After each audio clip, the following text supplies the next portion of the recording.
Gimana caranya negara bisa keluar dari kemiskinan? Seringkali kita mikir bikin pabrik, terus diekspor ke negara kaya, ya kan? Terus dapat duit banyak, upahnya naik, gitu kan? Dan akhirnya jadi kelas menengah. Dan kita seringkali pakai contoh China, ya, negara yang dulu negara agraris yang sangat miskin dan sekarang menjadi salah satu negara paling besar, paling kaya di dunia. Tapi plot twistnya bisa jadi gameplaynya, cara mainnya China itu udah nggak bisa diaplikasikan lagi di era hari ini. Di era tahun 2020-an, di mana dunia udah sangat berubah. Dibanding mungkin dulu pas China mengalami lonjakan pertumbuhan yang sangat ekstrim itu.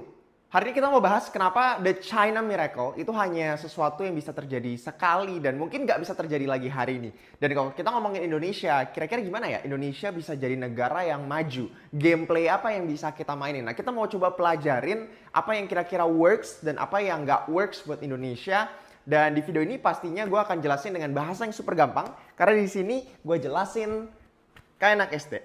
Jadi kalau kita coba lihat sejarahnya, tahun 1980, Cina itu salah satu negara yang bisa dibilang salah satu yang termiskin di dunia. Kenapa? Karena kalau kita ngelihat ya, GDP-nya mereka, GDP per kapita mereka itu cuma sekitar $200.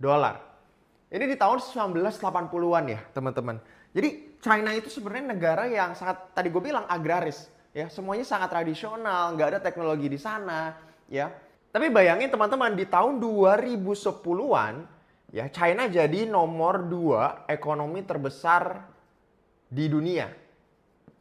Ya, di mana GDP per kapitanya itu bertumbuh 60 kali lipat, ya, menjadi sekitar $12.000. Dalam waktu berapa? Cuman 30 tahun dia bisa leapfrog, dia bisa lompat. Ya, dengan begitu signifikan, naik 60 kali lipat. Jadi $12.000.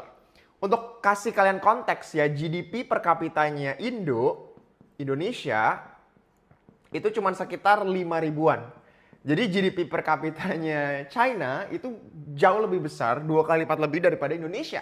Makanya mungkin buying power masyarakatnya juga lebih besar daripada masyarakatnya kita. Dan gak heran ya, karena economic growth-nya China itu rata-rata sekitar 10%-an per tahun selama 40 tahun. Ya, jadi kalau kita coba ngelihat kenapa China bisa jadi gede, itu compounding karena mereka punya 10% growth rate. Ya. Jadi kenapa sih kadang kita punya persepsi, bukan persepsi ya, kadang kita juga didorong ya 8% pertumbuhan ekonomi. Karena memang sebenarnya ketika 8%